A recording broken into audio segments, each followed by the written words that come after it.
In occasione del Mandorlo in Fiore ad Agrigento è in corso la 12ª edizione di Mandorlara, la sagra del mandorlo a tavola fino al 10 marzo. Domani, domenica 3 marzo, sono in programma delle iniziative alla Palacongressi al Villaggio Mosè.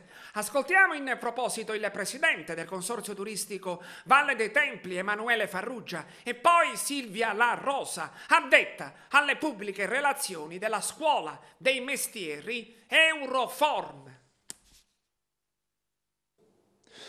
È in corso la 12ª edizione di Mandorlara nell'ambito del Mandorlo in Fiore 2019. Delle iniziative sono in programma domani, domenica 3 marzo, al Palacongressi. Il presidente del consorzio turistico Valle dei Templi, Emanuele Farrugia. Sì, domani, giorno 3, iniziamo con gli show cooking al Palazzo dei Congressi.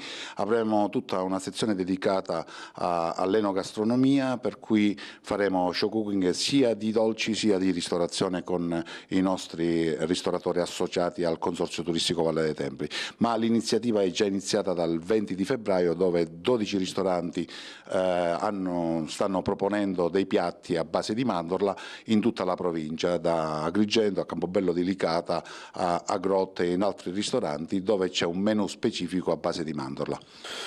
Lo show cooking di Mandorlara domani al Palacongressi è in programma dalle ore 18 in poi, però sarà preceduto da altre iniziative. Silvia La Rosa, addetta alle pubbliche relazioni della Scuola dei Mestieri Euroform. Sì, noi inizieremo come scuola Euroform già dalle 16:30 con dei laboratori didattici, laboratori del gusto, ci piace chiamarli così, insieme ai ragazzi delle scuole medie, con i nostri docenti tecnici di pasticceria e gli alunni della scuola Euroform, e a seguire poi lo show cooking dedicato ai dolci del mandorlo. Si tratta di un'iniziativa che si protrarrà poi fino al 10 marzo, la domenica conclusiva. Sì, quest'anno Euroform è partner di Mandorlara, del Festival del Mandorlo in Fiore, ed è un partner molto attivo, quindi i nostri ragazzi, i nostri alunni affiancheranno anche durante gli show cooking i grandi chef per gli show cooking di Mandorlara.